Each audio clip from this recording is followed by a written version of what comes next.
नमस्कार, बहुत स्वागत है आप सभी का हमारी खास पेशकश में 2025 के सियासी सितारे। मैं हूं आपके साथ शीनम शर्मा। 2025 नव वर्ष की आपको बहुत शुभकामनाएं। कई लोगों के लिए ये साल खास रहने वाला है। खास तौर पर हम बात करेंगे राजनेताओं की। कुछ लोगों को इस साल तरक्की मिलने वाली है, कार्यक्षेत्र में सफलता मिलने वाली है, तो कई लोगों को चुनौतियों का भी सामना करना पड़ेगा, क्योंकि साल 2025 ग्रह गोचर के माध्यम से बहुत महत्वपूर्ण रहेगा। सियासी दिग्गजों के लिए 2025 कैसा रहेगा, इस शो में हम आपको बताएंगे। और 2025 में सियासी नेताओं को कौन सी चुनौतियों से निपटना पड़ेगा, ये भी आपको बताएंगे। और साथ ही देश के सियासी दिग्गजों के लिए कैसी उनकी किस्मत रहेगी, 2025 में कितनी बड़ी कामयाबी उन्हें मिलेगी, किसे परेशानियों का सामना करना पड़ेगा, सियासी नेताओं के लिए कैसा रहेगा साल 2025। जानने के लिए हमारे साथ स्टूडियो में इस वक्त 3 खास मेहमान जुड़ चुके हैं। वान्या आर्य जी हमारे साथ मौजूद हैं, अंक शास्त्र के तरीके से हमें बताएंगी कि उस दृष्टि से कैसा रहने वाला है सियासी नेताओं का ये साल। हमारे साथ राज मिश्रा जी हैं, ज्योतिषाचार्य। बहुत स्वागत है आपका राज मिश्रा जी न्यूज़ 18 पर। हमारे साथ राकेश चतुर्वेदी जी भी जुड़े रहेंगे और वो भी हमें बताएंगे कि ज्योतिष के हिसाब से राजनेताओं के लिए ये साल कैसा रहेगा। तो आइए शो की शुरुआत करते हैं और सबसे पहले सियासी दिग्गजों का किस्मत कनेक्शन हम जानेंगे पीएम मोदी को लेकर। प्रधानमंत्री नरेंद्र मोदी के लिए कैसा रहेगा ये साल?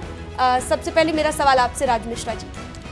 अगर मैं प्रधानमंत्री जी की बात करूं कि ये वर्ष कैसा रहेगा, खैर सबसे पहले न्यूज़ 18 के सभी दर्शकों को नव वर्ष की बहुत सारी हार्दिक शुभकामनाएं। सीनम जी, मेरी एक निवेदन है, अगर पॉसिबल हो तो कि एक हम मंत्र लेते हैं, क्योंकि इस शो को बहुत सारे लोग देखेंगे और जो लोग इसको देखें, देखने मात्र से आपका वर्ष अच्छा हो, हम ये आपके लिए प्रार्थना करते हैं। मेरा निवेदन है कि जब आप ये शो देख रहे हो तो इस मंत्र के साथ हाथ जोड़ करके भगवान की आराधना कीजिए, ताकि आपका आने वाला जो समय है वो सुख समृद्धियों से परिपूर्ण हो जाए। तो सबसे पहले आइए हाथ जोड़ करके विघ्नहर्ता भगवान गणेश जी का स्मरण करते हैं, देन बात करते हैं आदरणीय प्रधानमंत्री श्री नरेंद्र मोदी जी के लिए ये जो वर्ष है वो किस प्रकार रहने वाला। सबसे पहले मैं निवेदन करूंगा, हाथ जोड़कर भगवान गणेश जी का स्मरण करें।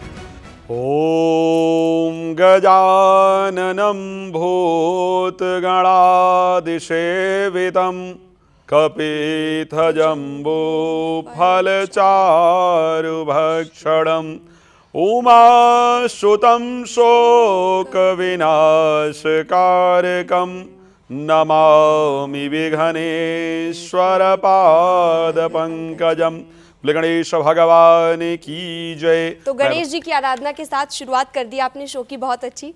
अब बताइए प्रधानमंत्री के लिए कैसा रहेगा साल 2025? अगर मैं 2025 की बात करता हूं आदरणीय प्रधानमंत्री जी के लिए, मेरी दृष्टि से ये वर्ष उनके लिए सबसे शानदार रहने वाला है। मैं बड़ा क्लियर इस बात को कह रहा हूं। और क्यों मैं ये शब्द कह रहा हूं, मैंने हमेशा कहा है एक बात कि हमारे यहाँ सनातन धर्म के अंतर्गत जो दिन की शुरुआत है वो सूर्य उदय के बाद मानी जाती है और अगले दिन के सूर्य उदय तक उसी दिन को काउंट किया जाता है। आप सब लोग एक बात ध्यान रखिएगा, इस बार 31 दिसंबर को मंगलवार का दिन है, जो कि रात्रि 12 बजे के बाद भी उसी दिन को माना जाएगा। 1 तारीख जब सूर्य उदय होगा उसके बाद बुधवार को काउंट किया जाएगा।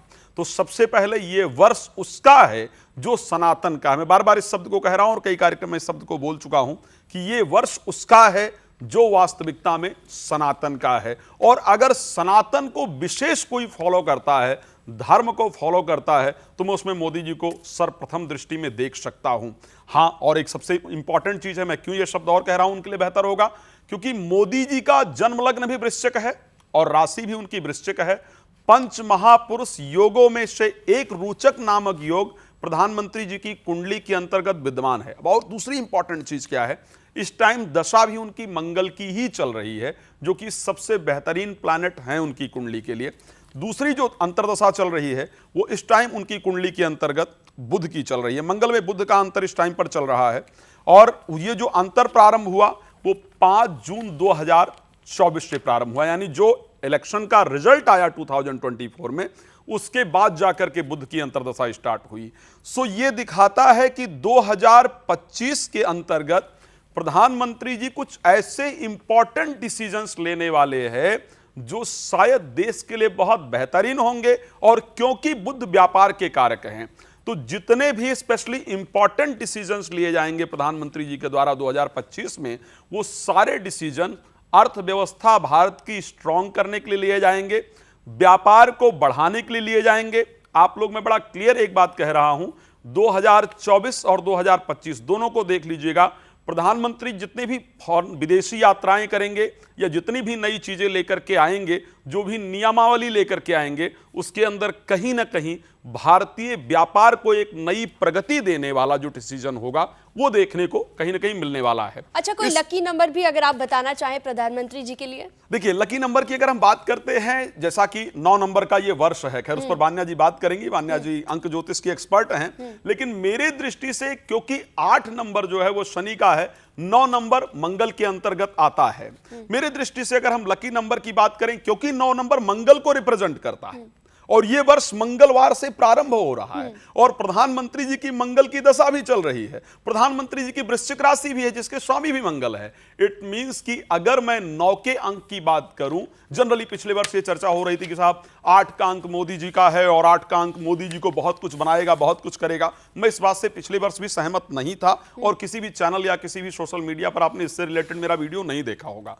2025 में निश्चित कह सकता हूं, क्योंकि वो मंगल का वर्ष है, मोदी जी की जो राशि है वो मंगल की राशि है, इस कारण से 9 नंबर उनके लिए बहुत लकी साबित होने वाला है। और मैं ये कह सकता हूं, आप सभी लोग नोट कीजिएगा, इस वर्ष में मोदी जी के द्वारा लिए गए डिसीजन भारतीय अर्थव्यवस्था को बहुत ताकत देने वाले होंगे। 9 नंबर मेरे हिसाब से सीनम जी उनके लिए सबसे बेहतरीन रहे। 2025 तो आप स्पेशली अगर उनके इंपॉर्टेंट डिसीजंस को लेकर के देखेंगे, 2025 में जून से पहले आप प्लीज नोट कर लीजिएगा, मोदी जी अर्थव्यवस्था को लेकर के बहुत इंपॉर्टेंट डिसीजन लेने वाले हैं और भारत की बिल्कुल। और इसी इंपॉर्टेंट डिसीजन की वजह से हमने देखा है कि न सिर्फ देश में बल्कि दुनिया भर में एक अलग पहचान वो अपनी बना चुके हैं और माना जा सकता है कि आगे भी इसी तरह से वो भारत के साथ साथ हम सबका नाम भी हम कह सकते हैं कि हमें भी प्राउड फील कराते रहेंगे, जिस तरह से पूरे वर्ल्ड की हम बात करें। चलिए अमित शाह जी की भी अब बात कर लेते हैं, गृह मंत्री अमित शाह। वान्या जी, आपसे मेरा सवाल रहेगा, अंक शास्त्र के हिसाब से भी बताइएगा, ज्योतिष के हिसाब से भी बताइएगा और लकी नंबर क्या रहेगा अमित शाह जी के लिए वो भी बताइएगा। देखिए, अगर हम अमित शाह की बात करते हैं, इनका डेट ऑफ बर्थ है 22 अक्टूबर 1964। तो अगर हम इस डेट ऑफ बर्थ की बात करें, मूला अंक जो है वो इनका 4 है, भाग्य अंक जो इनका है वो 7 है, कुआं नंबर इनका 9 है। तो कुआं नंबर होता है हर इंसान की लाइफ में एक लक फैक्टर। तो कहीं ना कहीं ये साल जो है 2025 का टोटल भी 9 पर आता है, तो कहीं ना कहीं उनके लिए ये साल जो है बहुत ज़्यादा लकी है। पर्सनल ईयर 5 की बात करें, इस साल अमित शाह जी का जो पर्सनल ईयर है वो 5 पर आता है। 5 पर्सनल ईयर में इनका ट्रैवलिंग जो है बहुत ज़्यादा बढ़ेगा और कुछ ऐसे डिसीजंस भी इंप्लीमेंट होंगे, क्योंकि ये मंगल का साल है। तो पॉलिटिकली जैसे जब डिमोनेटाइजेशन हुआ तो forceful implementation of some decisions, तो कहीं ना कहीं हो सकता है कि अमित शाह जी के थ्रू कोई ऐसे डिसीजंस भी, इस तरह के डिसीजंस जो है इंप्लीमेंटेशन हो। इस साल उनका ट्रैवलिंग बहुत रहेगा, मल्टीटास्किंग उनका बहुत ज़्यादा बढ़ेगा। एक कॉशन ऑफ एडवाइस उनको ये है कि वो थोड़ा सा अपनी नींद का अगर पूरा ध्यान रखें तो ये साल उनके लिए लकी होगा। ओवरऑल उनकी करंट एज जो है वो 60 है, यूनिवर्सल टोटल अगर उनकी एज का करते हैं तो वो भी कहीं ना कहीं 6 आता है। तो कहीं ना कहीं सोशल और मासेस से जो है इस साल वो कनेक्ट होंगे। ओवरऑल जो है ये साल उनके लिए काफ़ी ज़्यादा सपोर्टिव रहेगा। अगर वो हनुमान जी की आराधना करते हैं तो और ज़्यादा सपोर्टिव रहेगा। अपनी साउथ डायरेक्शन अमित शाह जी के लिए बहुत ज़्यादा लकी है। अपने साउथ को वो जितना एनहांस करके रखेंगे या साउथ डायरेक्शन में थोड़ा सा अगर कोई वो रेड कलर का अगर एक बल्ब लगाते हैं तो ओवरऑल इस साल जो है, साल का जो डायरेक्शन है वो भी साउथ है। और अमित शाह जी का क्योंकि कुआं नंबर 9 है, कहीं ना कहीं वो भी साउथ डायरेक्शन को एनहांस करता है। ओवरऑल क्योंकि मूलांक 4 है, भाग्यांक 7 है, दशम का राहु है। कहते हैं जो दशम का राहु होता है वो इंसान को 56 माइंड्स जो है वो एक साथ काम करते हैं। और शनि जो है उनका वो भी उनकी अपनी राशि में भाग्यांश का गुरु है, तो बहुत ज़्यादा इंटेलिजेंट है, विजडम बहुत अच्छी है, नॉलेज बहुत अच्छी है। जल्दी से किसी डिसीजन पे नहीं आते हैं, पर जब आते हैं तो पूरा उस पर रिसर्च करके आते हैं, एनालिसिस करके आते हैं। टेक्निकल माइंड उनका बहुत ज्यादा शार्प है, क्योंकि 4 और 7 के वो अंक लेके बैठे हुए हैं और दोनों ही टेक्नोलॉजी से जोड़ते हैं। यही वजह है कि उन्हें बीजेपी का चाणक्य भी कहा जाता है। बिल्कुल, आपने सही कहा कि टेक्निकली वो चीजों को बहुत ज्यादा बारीकी से देखते हैं। अच्छा, कोई टिप भी आप अगर देना चाहें उन्हें कि जैसा आप बता रही थी कि साउथ डायरेक्शन में अगर वो तमाम चीजें करेंगे तो बेहतर होगा, ऐसा कोई टिप आप? अमित शाह जी को मैं बोलूंगी कि इस साल अगर आप रेड कलर को थोड़ा ज्यादा यूज करते हैं अपनी साउथ डायरेक्शन कलेक्शन में जो भी आपके अवार्ड, सर्टिफिकेट, मेडल्स हैं वो लगा दें। अपनी साउथ वॉल पर आप हनुमान जी की तस्वीर लगा सकते हैं। एक रेड कलर का ट्रायंगल जो है वो भी अगर आप अपनी साउथ वॉल पर अगर बना देते हैं तो उनकी लाइफ में, ऑलरेडी वो बीजेपी के चाणक्य हैं, लेकिन उनकी फेम और में और ज्यादा, it's like icing on the cake, तो वो उनकी लाइफ में और ज्यादा एनहांसमेंट लाएगा ओवरऑल जो है। क्योंकि 4 और 7 राहु और केतु के अंकों से वो बिलोंग करते हैं, तो हार्डवर्किंग ऑलरेडी वो बहुत ज्यादा है। तो इस साल अगर वो हनुमान जी के राइट अंगूठे का तिलक अपने माथे पर लगाते हैं तो ये साल उनको काफी एंटैंजिंग रिजल्ट्स देके जाएगा। करंट एज 60 है, तो मां लक्ष्मी की अगर आराधना वो करते हैं और मां लक्ष्मी को अगर हर शुक्रवार वो कहीं ना कहीं रेड रोज देते हैं, गुलाब का फूल चढ़ाते हैं, तो वो उनके लिए काफी ज्यादा लकी साबित होगा। 6 के आगे 0 है क्योंकि करंट एज 60 है। किसी भी नंबर के आगे जब 0 लग जाती है तो उस नंबर की इनफाइनाइट पावर्स जो है वो बढ़ जाती है। तो ये साल उनको लग्जरी, कंफर्ट्स और कहीं ना कहीं हो सकता है कि लाइक उनको किसी फीमेल की वजह से भी काफी ज्यादा लाभ हो, चाहे वो कोई फीमेल मिनिस्टर हो या फिर उनकी घर की फैमिली की फीमेल्स हो। तो कहीं ना कहीं अगर वो फीमेल्स का कहीं ना कहीं इन्वॉल्वमेंट उनके पॉलिटिकल या वैसे डिसीजंस में भी लेंगे तो उनके लिए बिल्कुल लकी कह रहेगा। सकते हैं कि अगर अमित शाह जी के लिए ये साल अच्छा रहेगा तो बीजेपी के लिए भी जाहिर तौर पर अच्छा रहेगा। चलिए अब राजनाथ सिंह जी की बात कर लेते हैं। रक्षा मंत्री हैं भारत के, कैसा रहेगा उनके लिए साल 2025? देखिए शीनम, 2025 का वर्ष जो है, जैसे आदरणीय राज मिश्रा जी ने बताया कि मंगलवार 31 तारीख को रहेगा, लेकिन अगर उदया लग्न देखा जाएगा तो बुधवार से आरंभ हो जाएगा उदया लग्न का। और दूसरी चीज इस वर्ष विशेष है कि वैदिक ज्योतिष के अनुसार सूर्य का प्रभाव इस पूरे वर्ष में रहेगा। और अगर राजनाथ जी की कुंडली क्योंकि प्रमाणित नहीं है तो दोनों विद्याओं का, क्योंकि ज्योतिष शास्त्र का पूरक सामुद्रिक विज्ञान है, यानी कि चेहरे की भावभंगिमा, मस्तक रेखा, हस्तरेखा इत्यादि का सामूहिक गणना किया जाता है अगर कोई प्रमाणित कुंडली नहीं होती तो।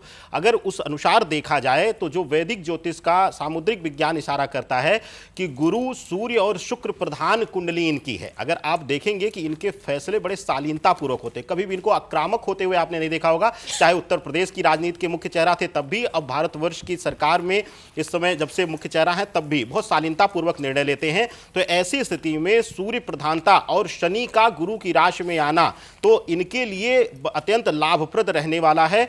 अगर इनके 2025 वर्ष की अगर गणना किया जाए तो इस वर्ष में भारत को मजबूत करने के लिए रक्षा के विभाग से और भारत को मजबूती देने के लिए शस्त्र से बड़े फैसले इस वर्ष लिए जाएंगे। और साथ ही साथ इस वर्ष इनका रुख जो है, इनका जो व्यवहार है वह थोड़ा सा विपक्षियों को लेकर के, अपने आसपास जो आक्रामक रूप से, जो विशेष रूप से जो ऐसी शक्तियों को बढ़ावा दे रहे हैं राष्ट्र, उनके खिलाफ बहुत आक्रामक रुख देखने को मिलेगा।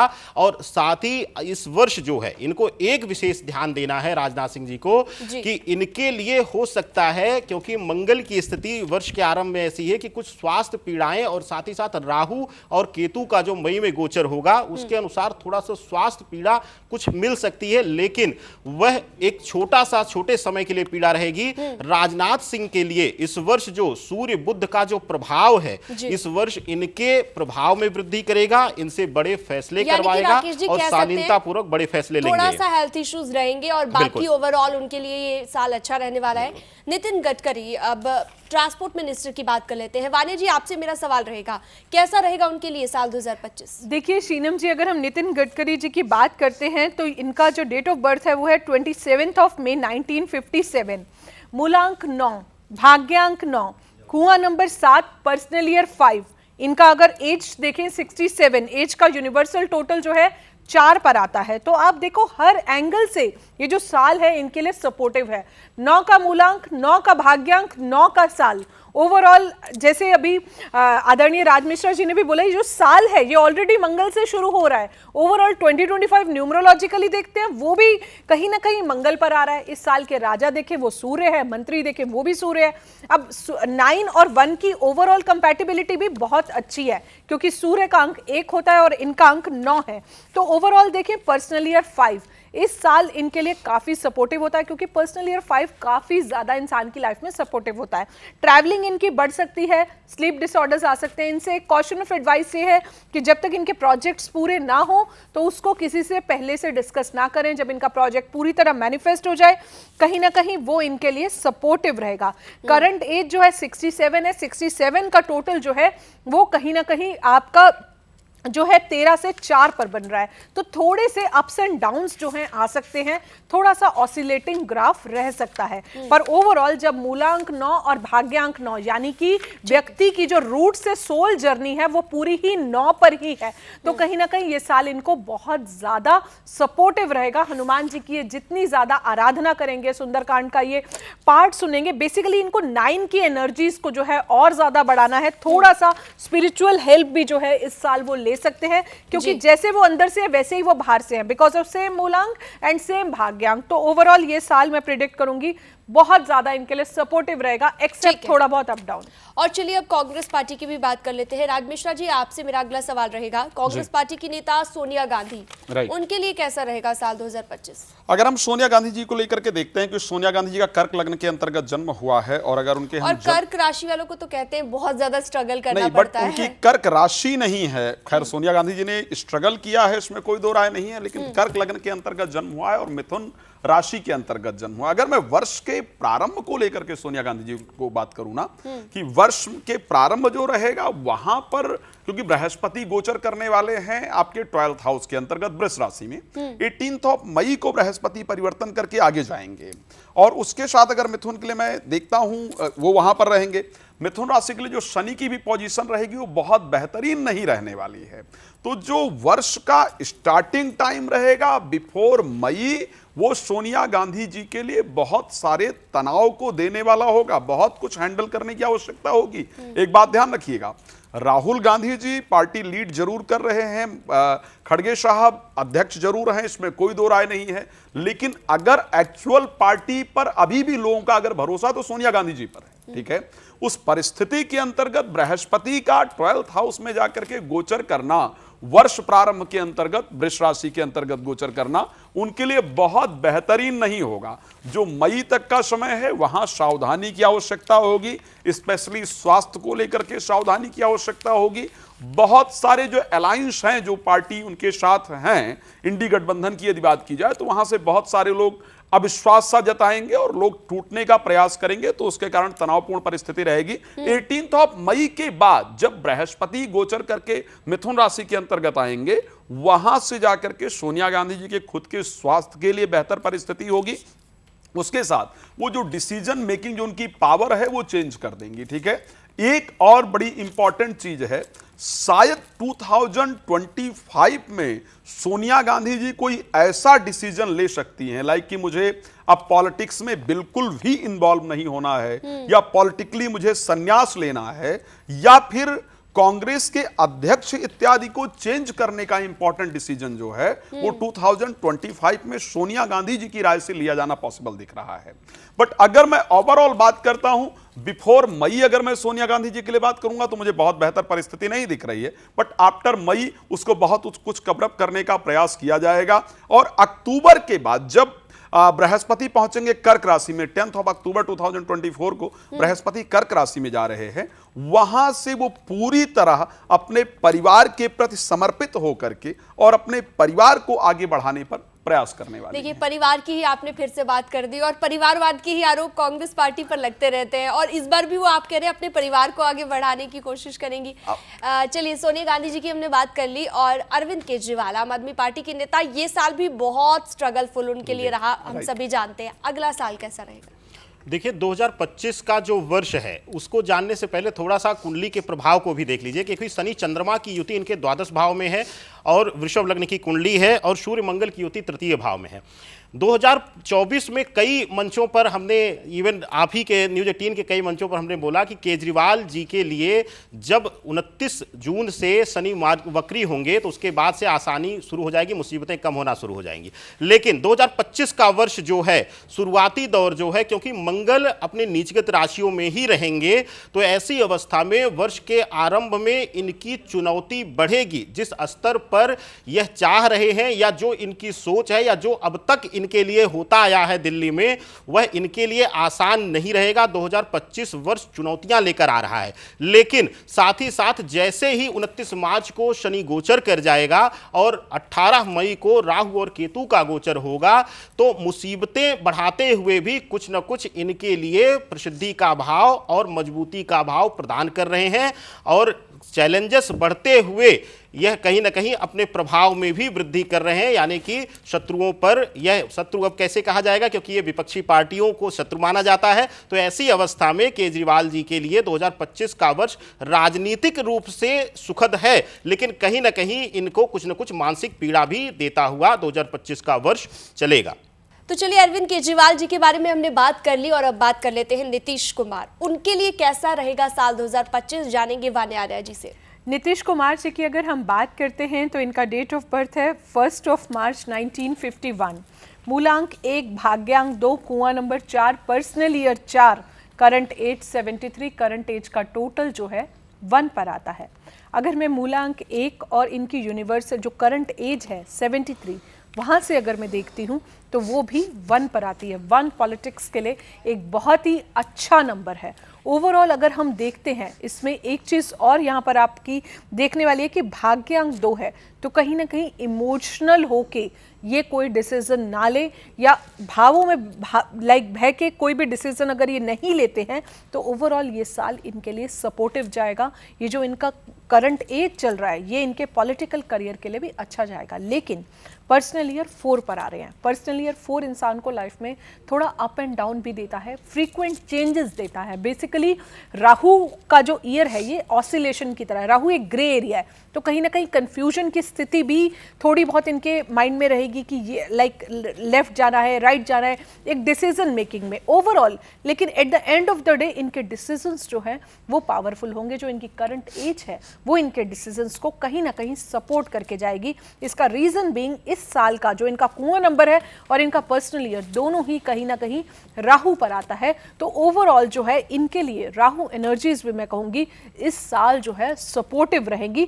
थोड़ा सा राहु इनको हार्डवर्क जरूर कराएगा, मेहनत बहुत करवाएगा इस साल इनको, लेकिन ओवरऑल जो है ये साल इनके लिए सपोर्टिव जाएगा। लेकिन इससे ज्यादा सपोर्टिव इनके लिए 2026 जाएगा, क्योंकि इनका मूलांक 1 है और उससे अगला साल जो है वो कहीं ना कहीं उसका टोटल 1 पर आएगा। ठीक है, और अब बात कर लेते हैं आंध्र प्रदेश के मुख्यमंत्री चंद्रबाबू नायडू जी की।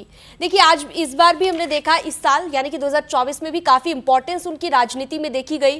2025 में इंपॉर्टेंस कितनी बढ़ जाएगी और उनके लिए कितनी चुनौतियां? एक सीनम जी, वो एक वर्ड सुना था ना, वो सर कटा सकते हैं लेकिन सर झुका सकते नहीं, ऐसा करके एक शब्द था ना। मुझे कई बार लगता है जब मैं चंद्रबाबू नायडू जी की कुंडली को देखता हूं ना, तो मुझे वो शब्द कहीं ना कहीं याद आता है। बिकॉज चंद्रबाबू नायडू का जन्म हुआ मेष लग्न के अंतर्गत और बड़े इंपॉर्टेंट प्लैनेट, मींस आपने देखा होगा वो वाली घटना की जब शायद शपथ ग्रहण का समय था और नरेंद्र मोदी जी उनका हाथ पकड़ करके अपनी तरफ खींच रहे थे। वो ठीक है, मैं कंफर्टेबल हूं, मैं वहीं बैठूंगा, वो वाली कंडीशन थी।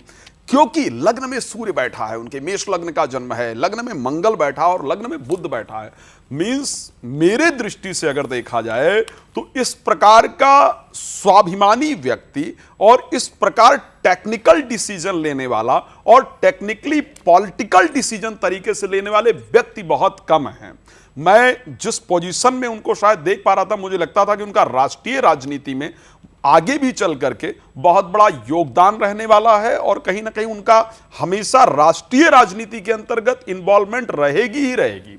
अगर मैं 2025 की बात करता हूं, ये मैं क्यों कह रहा हूं, उनके स्वाभिमानी होने की बात मैंने क्यों कही है, बिकॉज लग्न में उनके बुध, सूर्य और मंगल जैसे 3 बहुत इंपॉर्टेंट प्लैनेट हैं। बट जब हम बात करते हैं 2025 को लेकर के, शनि की दशा से गुजर रहे होंगे और शनि इनके 6th हाउस के अंतर्गत बैठे हुए हैं। अच्छा, गोचर कहां कर रहे होंगे?